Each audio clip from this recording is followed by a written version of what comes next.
L'abandon à la divine volonté. Il y a bien des manières de servir Dieu, depuis la plus imparfaite jusqu'à la plus parfaite. Mais quelle est la manière la plus parfaite de servir Dieu? La voie la plus parfaite, disaient les disciples de Molinos, c'est le pur amour de Dieu. C'est l'état dans lequel l'homme abandonne tout à Dieu, même le souci d'acquérir des mérites ou des vertus, même le bonheur éternel. La chose la plus importante, disait un jour Dieu à sainte Catherine de Sienne, c'est qu'il ne faut pas que tu m'aimes pour toi, que tu t'aimes pour toi, que tu aimes le prochain pour toi. Il faut que tu m'aimes pour moi, que tu t'aimes pour moi, et que tu aimes le prochain pour moi. C'est à la considération de cette gloire si riche du paradis que nous devons élever fréquemment notre esprit, puisque c'est là notre but, notre bonheur et la couronne de nos travaux et de nos mérites. C'est à cette douce patrie que nous devons, comme des étrangers qui ne la voient encore que de loin, envoyer par avance nos pensées et nos désirs. C'est par son souvenir que nous devons supporter les misères de la vie humaine dans ce lieu de bannissement où nous sommes. N'oublions jamais que c'est bien ici notre lieu d'exil, auquel pourtant nous n'avons été condamnés que pour un temps, mais que c'est là, et pour toute l'éternité, notre douce patrie, notre terre promise, notre royaume qui doit durer éternellement, et la fin dernière de tous nos désirs.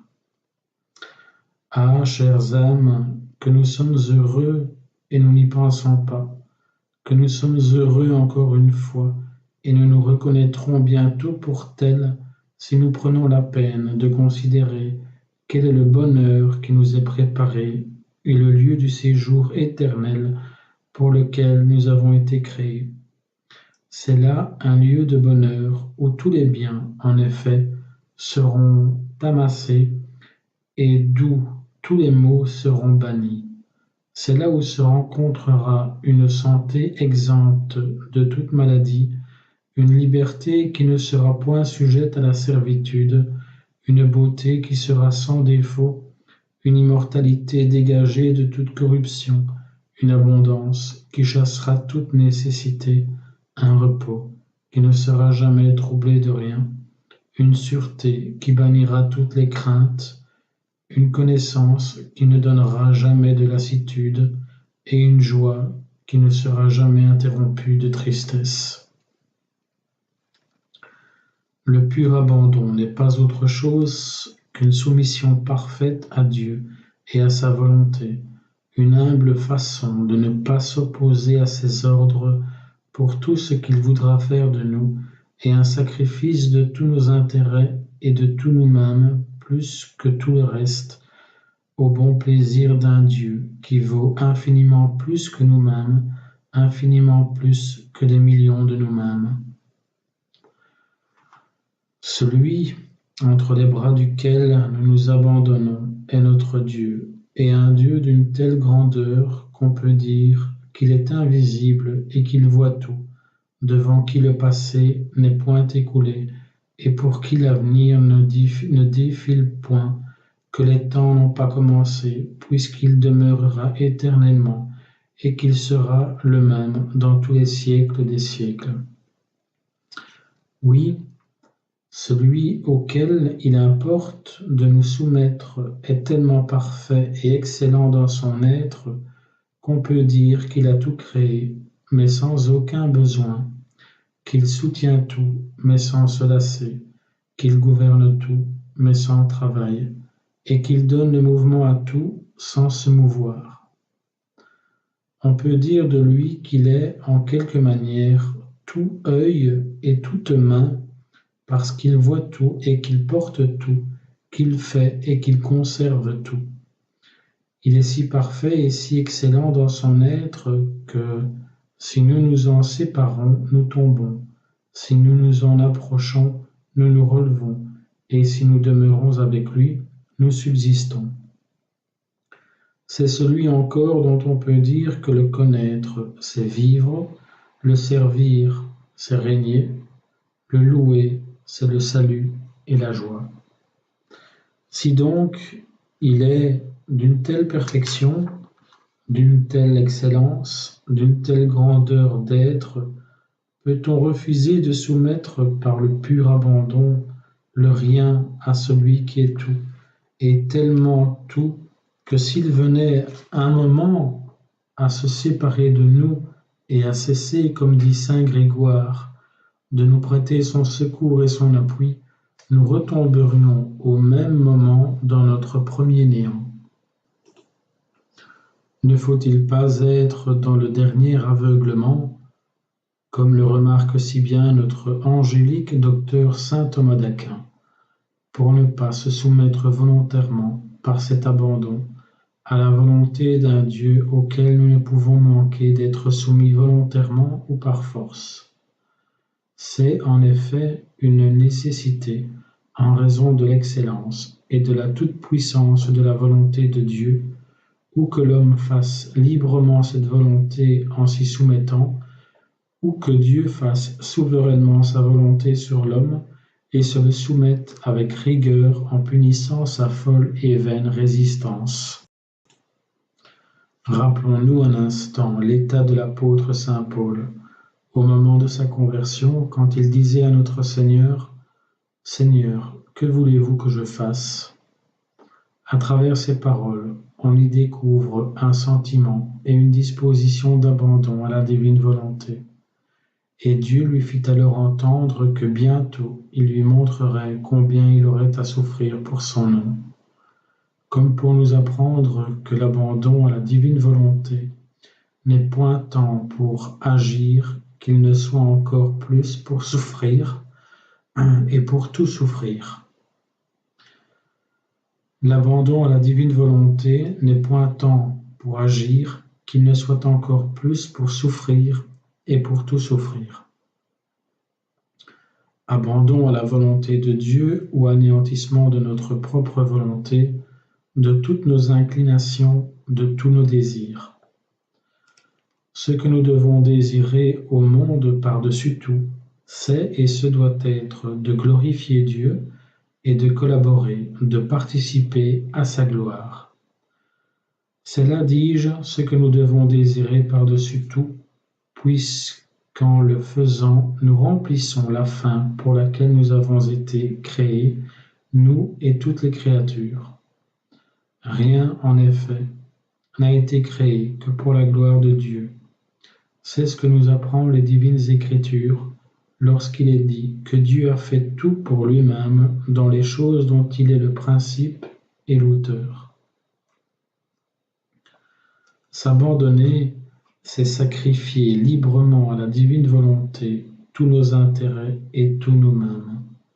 C'est donner volontairement à Dieu et par un choix plein de franchise un règne souverain absolu sur nous-mêmes, quand même il ne l'aurait pas nécessairement.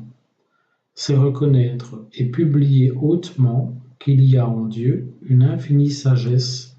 une puissance et une bonté sans bornes. C'est manifester également toutes ces autres perfections. N'est-ce pas reconnaître d'une façon éclatante qu'il ne peut manquer ni de sagesse pour bien conduire, ni de puissance pour exécuter, ni de bonté et de bonne volonté pour vouloir le bien et opérer le salut de tous ceux qui veulent bien le laisser faire et se soumettre à tout ce qu'il fait. C'est ainsi que Jésus-Christ, qui est venu en ce monde, non pour y chercher sa propre gloire, comme il le dit lui-même, mais la gloire de celui qui l'avait envoyé, en ces termes, qu'il n'est non plus venu pour faire sa volonté, mais pour faire la volonté de son Père céleste. C'est tout son désir, toute sa joie, et comme sa nourriture, d'accomplir, soit en souffrant, soit en agissant, la volonté de celui qui l'avait envoyé. Il voulait par là faire entendre à tous les fidèles qu'il n'y avait pas d'autre voie pour chercher la gloire de Dieu et le glorifier dignement. Il n'y a pas d'autre moyen que cet abandon à la volonté de Dieu, car on ne saurait aimer plus parfaitement qu'en aimant jusqu'à sacrifier sa vie pour ce qu'on aime. Ô vous donc, qui que vous soyez, qui brûlez d'un saint zèle pour la gloire de Dieu, qui formez à cette fin de grands desseins, qui souhaitez convertir les âmes par milliers, qui voulez partir pour les pays les plus barbares afin de porter la croix de Jésus-Christ et d'y faire connaître le vrai Dieu et son véritable culte à la bonne heure. J'avoue que toutes ces idées de spiritualité et d'apostolat sont belles, bonnes et grandes. Mais avouez aussi que c'est tout autre chose pour la plus grande gloire de Dieu que la disposition d'une âme bien abandonnée à la volonté de son Dieu, qui ne veut que le bon plaisir de Dieu, qui marche d'un pas égal dans les croix et dans les joies, trouvant dans les croix ce qui la contente dans la joie, Dieu et sa volonté. Cette âme est prête à tout entreprendre sur un signe de son Dieu, les travaux les plus humbles et les plus pénibles, et, si Dieu le veut, les actions les plus éclatantes. Par conséquent, ô âme ainsi abandonnée, à la bonne heure, si la pratique de votre abandon n'est pour le présent que croix, que peine et qu'ennui, à la bonne heure, si elle n'est qu'abandon et délaissement intérieur de la part de Dieu, misère, faiblesse et imperfection crucifiante de votre part, contradiction, persécution, médisance et mépris de la part des créatures, tentation et blasphème de la part des démons, enfin, anxiété d'esprit pour le passé, angoisse douloureuse pour le présent, peur et crainte pour l'avenir. À la bonne heure, encore une fois, si votre abandon vous réduit à tous ces états et vous fait passer par tous ces creusets, par là, vous ferez voir vraiment, et non plus seulement en désir et en parole, que vous ne voulez que Dieu et la volonté de Dieu, puisqu'en vue et dans l'ordre de sa divine volonté, vous voulez bien souffrir tous ces états et accepter d'être, pour son plaisir, ce que vous ne voudriez pas être.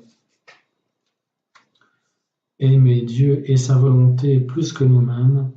c'est vouloir bien l'aimer, jusqu'à lui sacrifier ce que nous aimons et ce que nous estimons le plus au monde. Or, ce n'est que sur l'autel de la croix, qui détruit et anéantit ce qu'il y a de plus cher à notre propre volonté, que ce pur et amoureux sacrifice est fait et consommé.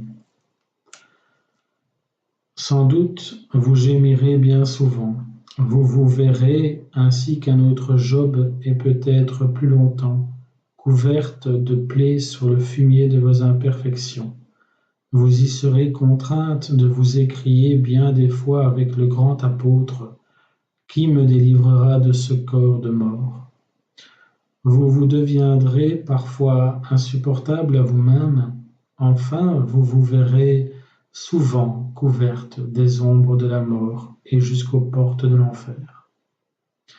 Mais courage, ô âme ainsi abandonnée, dans cette voie de l'abandon, par la pratique constante de cette belle vertu, vous n'êtes plus à vous-même, mais à Dieu et à sa volonté. Il peut bien, pour s'assurer de la sincérité de cet abandon, vous faire passer par ces creusets, vous faire endurer ces mortifications et ces croix, et vous conduire ainsi jusqu'aux portes de l'enfer. Mais, comme vous lui appartenez, vous avez toujours lieu de croire et d'espérer qu'il ne mortifie ainsi que pour vivifier ensuite bien plus abondamment, qu'il ne fait semblant de vous précipiter aux enfers que pour vous en affranchir encore plus fortement. En somme, dans l'abandon, on ne veut que Dieu et sa volonté, on ne veut que le bon plaisir de Dieu et on se plaît avec l'apôtre dans ses propres infirmités et ses propres misères, pour aimer encore mieux le bon plaisir de Dieu que tout ce qui pourrait nous plaire. C'est la leçon que Jésus-Christ nous a apprise, et non pas seulement aux plus parfaits, mais à tous les fidèles. Il nous a dit que quiconque voudra le suivre dans la voie de la perfection doit se résoudre non à toujours contempler ou méditer, non à passer toute sa vie dans les exercices de la charité, non à se contenter soi-même bien souvent en tâchant de servir et de contenter les autres, pas même à convertir les âmes par milliers et à entreprendre par un saint zèle la conversion de nations entières, mais il doit se résoudre à l'abnégation, au désintéressement et renoncer à lui-même.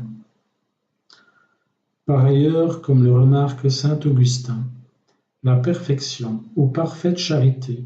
consiste principalement dans l'entier dénuement, dans l'extrême pauvreté de toute propre volonté. Par la propre volonté, en effet, c'est nous qui vivons en voulant ce que nous voulons,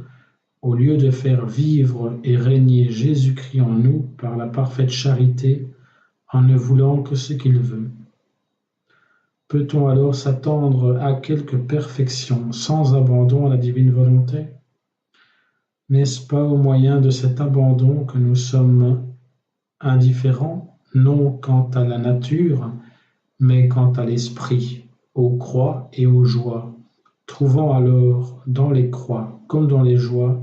tout ce que nous voulons, en y trouvant le bon plaisir de Dieu accompli? N'est-ce pas au moyen de cet abandon que nous sommes sans propre volonté pour les meilleurs succès, faisant sans doute tout ce qui est en nous pour que les choses réussissent pour le mieux, mais étant assurés d'avoir toujours le succès que nous ambitionnons, qui est que la divine volonté soit accomplie? Nous savons que le nœud de la perfection doit consister à suivre Jésus-Christ, modèle de toute perfection. Or, je vous le demande, âme chrétienne, peut-on suivre Jésus-Christ plus parfaitement que dans la voie du pur abandon, où l'on veut tout ce qu'il veut, rien que ce qu'il veut, et parce qu'il le veut? Peut-on le suivre plus parfaitement? Puisqu'alors ce n'est plus nous qui voulons, c'est Jésus-Christ qui vit en nous, c'est sa divine volonté qui règne sur nous. Mais ajoutons que ce même abandon est si bien la voie pour bientôt devenir parfait qu'il peut nous conduire à la perfection, même au milieu de nos imperfections. Quelque bas et quelque dégoûtant que nous paraisse l'état intérieur de notre âme, quand même ce serait un état de combat continuel avec nos propres imperfections, si néanmoins notre volonté, pratiquant l'abandon, ne veut plus que la volonté et le bon plaisir de Dieu, nous pouvons nous perfectionner au milieu de toutes nos imperfections, et même ces imperfections ne laisseront pas de très bien servir à notre avancement spirituel. Il n'y a donc nul doute, si jamais nous avançons considérablement en perfection, c'est quand nous trouvons, sans volonté pourtant, sans affection, mais plutôt d'une manière crucifiante, c'est quand nous nous trouvons dans les états dont nous avons le plus horreur et les plus bas, sur le fumier de nos imperfections, couverts, comme Job, de 1000 ulcères, 1000 misères et faiblesses humiliantes, et que dans cet état, nous voulons bien encore la volonté de Dieu. C'est quand, par le secours de la grâce, nous avons assez d'amour pour accepter cette volonté souveraine qui nous laisse ainsi dans toutes ces misères parce qu'elle se plaît à nous y voir dans le combat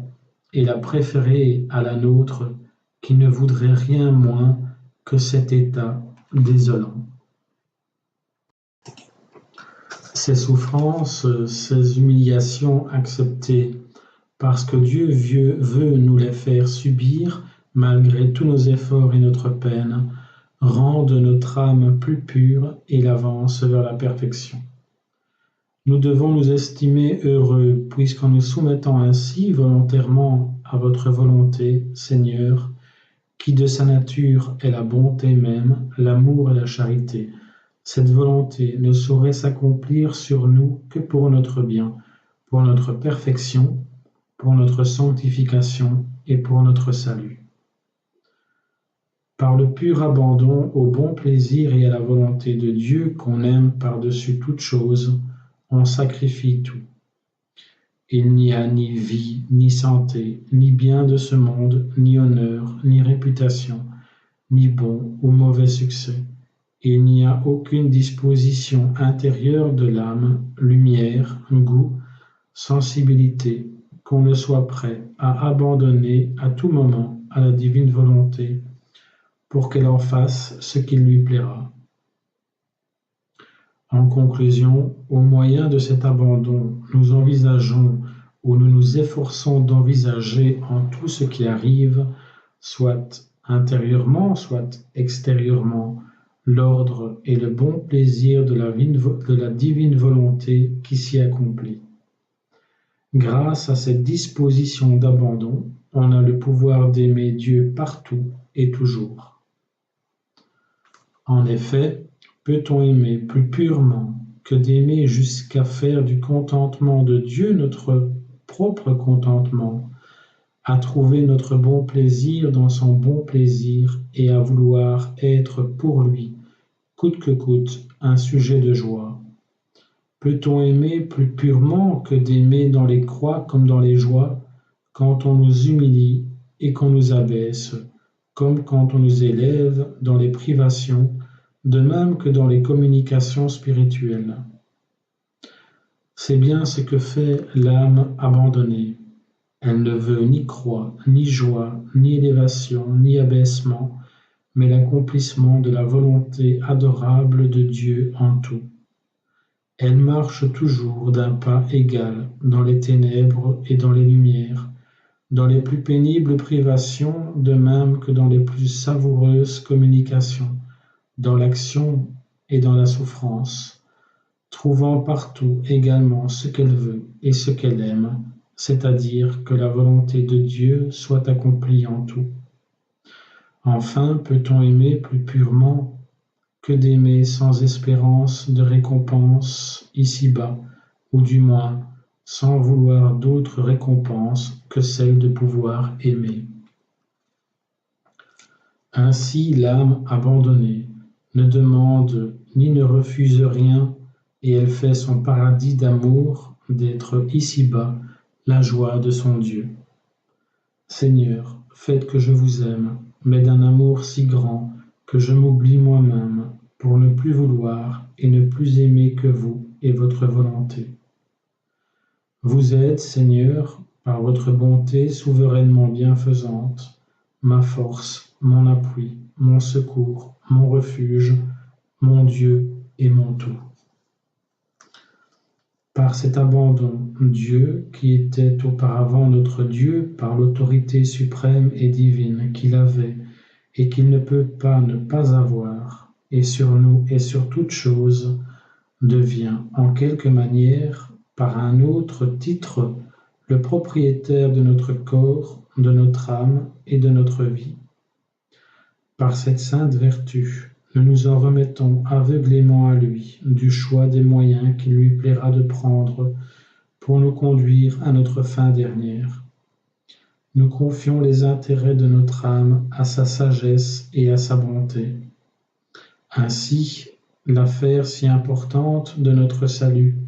qui est en si grand danger quand nous l'appuyons seulement sur nos propres efforts, sur nos propres lumières, nos résolutions, nos méthodes, est bien autrement sûre entre les mains de Dieu, auquel nous la confions par cet amoureux abandon. De plus, nous nous plaçons dans la dépendance et dans la soumission aux ordres de la volonté de Dieu, adorant, approuvant, acceptant tout ce qu'il lui plaît d'ordonner de nous et sur nous, quelque répugnance que la nature puisse y avoir.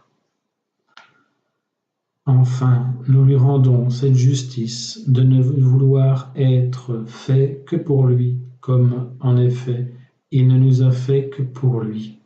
Par cet abandon à toutes les destructions et à tous les anéantissements qu'il lui plaira de faire en nous et de nous, par telle croix qu'il voudra nous faire porter, n'ayant plus au cœur qu'un seul désir, être à lui. Nous devons nous souvenir, en effet, et demeurer convaincus, pour une bonne fois, que l'amour n'est qu'un acte intérieur de notre volonté.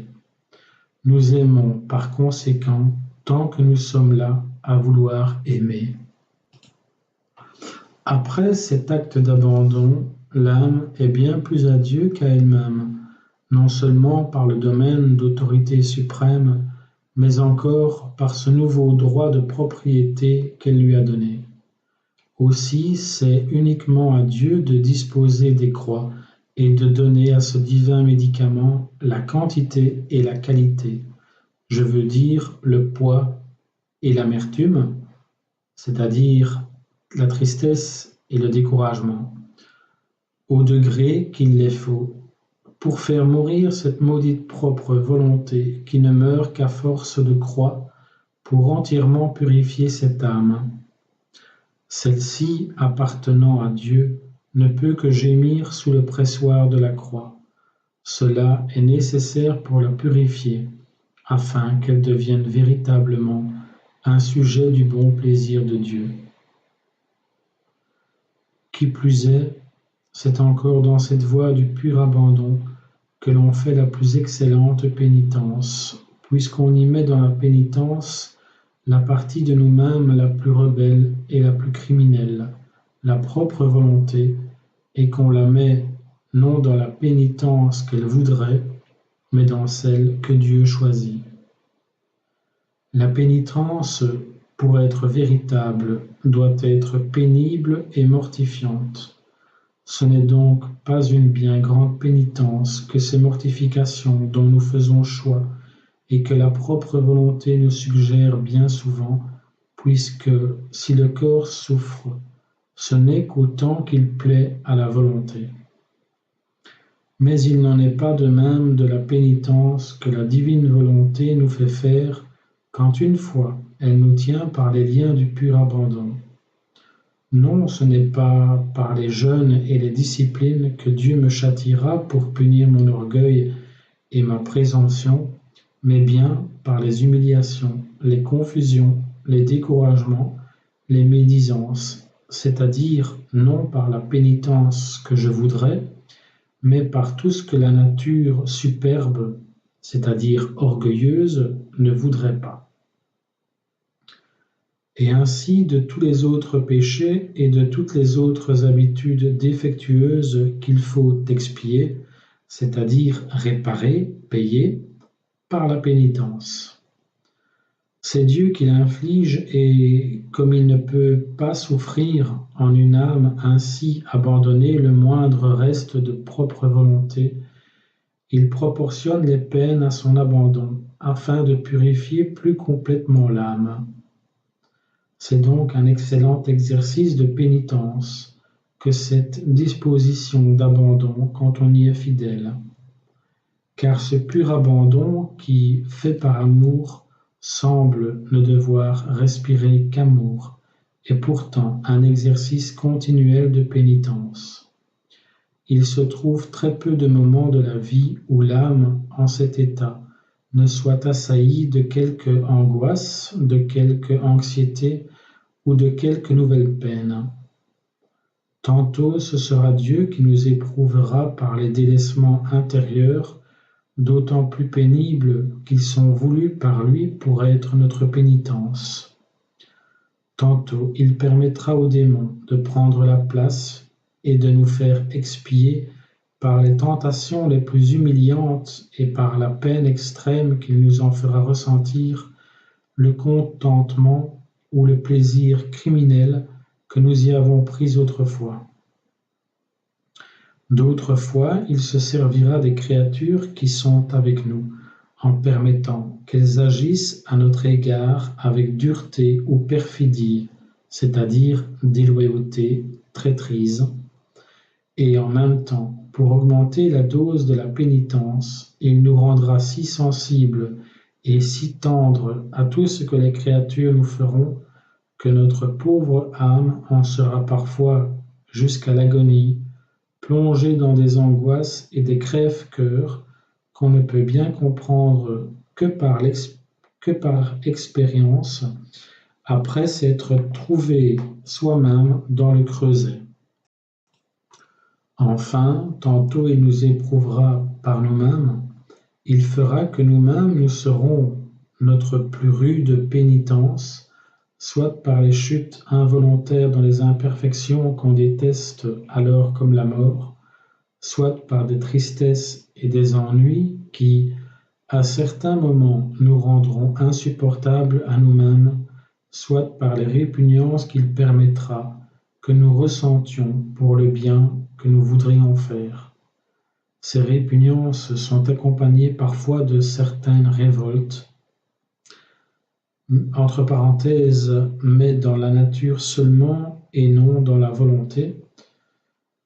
révoltes qui font qu'on s'en prendrait presque à Dieu si l'on n'avait pas une crainte si grande de l'offenser et qu'on serait bientôt, sans la protection cachée de Dieu, du nombre de ceux dont il est parlé dans les divines Écritures qui vomissent des blasphèmes contre le ciel. Cette disposition du pur abandon est donc une pratique riche de ce qu'il y a de meilleur dans toutes les vertus, puisqu'elle nous les fait toutes pratiquer. Quel que soit en effet le motif de notre abandon, que ce soit la vue de la grandeur infinie de Dieu qui, étant tout et renfermant tout, mérite qu'on lui abandonne tout, que ce soit l'expérience de notre rien ou de notre impuissance, c'est toujours pour nous humilier dans notre propre estime et nous convaincre que, de nous-mêmes, nous ne sommes rien, nous ne pouvons rien et nous ne méritons rien. Nous reconnaissons en effet, par cet abandon, que Dieu est tout et nous nous abandonnons à lui parce que nous ne pouvons rien de nous-mêmes. Il n'est qu'une simple disposition de désappropriation de nous-mêmes entre les mains de Dieu. C'est comme la véritable humilité qui n'est autre que l'humble connaissance de notre néant, de notre faiblesse et de notre impuissance, en même temps que de notre continuelle dépendance du Seigneur et du besoin dans lequel nous sommes sans cesse de son secours et de son assistance. Ô de grâce, craignons-nous nous-mêmes, car nous sommes nos pires ennemis. Craignons notre propre volonté, qui a tant de fois défait et ruiné en nous ce que la divine bonté y avait fait et refait. Craignons que Dieu ne nous abandonne à nous-mêmes et qu'ainsi nous devenions bientôt du nombre de ces enfants perdus dont parle le prophète quand il dit que Dieu les a enfin, pour comble de malheur, abandonnés à eux-mêmes et par eux-mêmes aux voies de l'iniquité. L'âme abandonnée à la volonté divine ne saurait que bien souffrir, et j'ose même dire que, dans cette voie, la souffrance devient facile et agréable, salutaire pour l'âme et glorieuse pour Dieu. Oui, l'abandon est bien le moyen de souffrir agréablement, facilement et en paix, puisque l'âme, en cet état, n'a en vue et ne désire que le bon plaisir de Dieu en toutes choses. Alors, si rude et si malheureuse qu'elle soit, la souffrance lui paraît si douce qu'on peut dire que les croix ne lui sont pas moins agréables que les joies. Elle ne trouve plus, en effet, d'autre joie que la vue de la divine volonté qui devient le sujet de ses plus amoureuses complaisances, et la volonté de Dieu se trouve bien plus sûrement dans les croix, qui mortifient la propre volonté que dans les joies qui servent parfois à l'entretenir. C'est dans cette vue de la divine volonté que le grand apôtre trouvait autrefois toutes les croix si douces qu'il souffrait avec joie et qu'il défiait si courageusement toutes les souffrances et toutes les angoisses de pouvoir le séparer de Jésus-Christ et le désunir d'avec Dieu. Non, disait-il, ni les angoisses du cœur, ni l'indigence, c'est-à-dire la faiblesse, la pauvreté et la faim, ni les troubles de la persécution, ni tout ce que la mort a de plus affreux, ne saurait me séparer de l'amour que je dois à mon Dieu. Je trouve dans toutes ces souffrances ce que j'aime le plus amicalement, l'accomplissement de la volonté de celui qui m'a aimé et qui ne veut rien tant pour ceux qu'il aime que la croix et les souffrances, parce qu'elles sont les moyens de leur sanctification. Mais est-il bien vrai, me direz-vous, que la divine volonté, que nous aimons si uniquement et si purement dans cette disposition d'abandon, veuille toutes les croix qui nous arrivent? N'y en a-t-il pas un grand nombre qui ont pour cause l'intention maligne et perfide, c'est-à-dire traître, déloyale,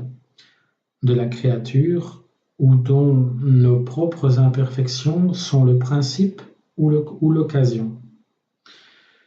Oui, il est vrai, âme chrétienne, que c'est toujours la divine volonté qui s'accomplit dans toutes nos croix, et qu'ainsi nous pouvons toujours retrouver ce qui nous les fait porter avec joie et facilité, l'accomplissement de la volonté de Dieu. Si l'intention de la créature qui nous procure ces croix n'est pas droite, la croix qui nous revient est pourtant toujours bonne, et ainsi elle est dans l'ordre de la divine volonté, qui veut que nous considérions comme croix